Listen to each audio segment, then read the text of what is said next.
Who am I? Who are we? I'm a black Muslim girl and Oromo is my ethnicity. Bakale Garba said, let's stand together. Now that we have, let's keep that bond forever. Because I know you have an eye. And like Gandhi said, an eye to an eye can make this whole world blind. But what I'm seeing through my eyes is my innocent people die, like those young kids and older guys.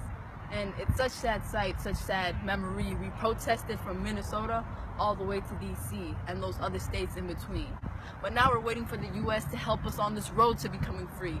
Bilisummaan. While most of you all are saying YOLO, most of these kids didn't get to see how this world goes. They had to let their lives go because of the cruel government in Ethiopia is the rest of the name. I didn't even want to say it because it's just plain lame. Killing students with bright futures that could be doctors, maybe even teachers. Why would we live under a government that doesn't let us live free? Why would we sleep when there's a master plan because of more than one man? Why would we stay quiet when Oromia isn't free? We won't stop till we have justice, peace, and prosperity. We crossed our arms and closed our fists, standing with our Oromo students, seeing their blood and tears. This is enough. It's been more than a year. We chanted, how long is it gonna take till you go? He thinks Oromo lives don't matter. Let me cut him up and serve him on a platter. But please do not say that all Ethiopian lives matter, because in this case, you're not being mixed into this matter.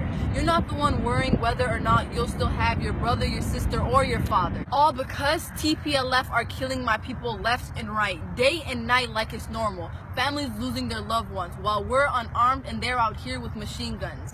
We cried and prayed while their bodies lay. No heartbeat, no last words, just a village that's gone astray. Now seeing their lives gone is something we've began to take in naturally. We need new and bold minds coming up with new and useful strategies. We need those smart minds to stop this evil genocide. What is America doing? They're not even by our side. Life is so engaging sometimes you forget the meaning. Doing harm to your own people is a bad choice that you're making. You say think before you talk, but when it comes to us, there isn't much thinking. What's happening to this world and all this killing? Now it's all up to the youth to make a difference and to make a change. This isn't something strange. This is our country, this is our land. We'll continue to stay hand in hand.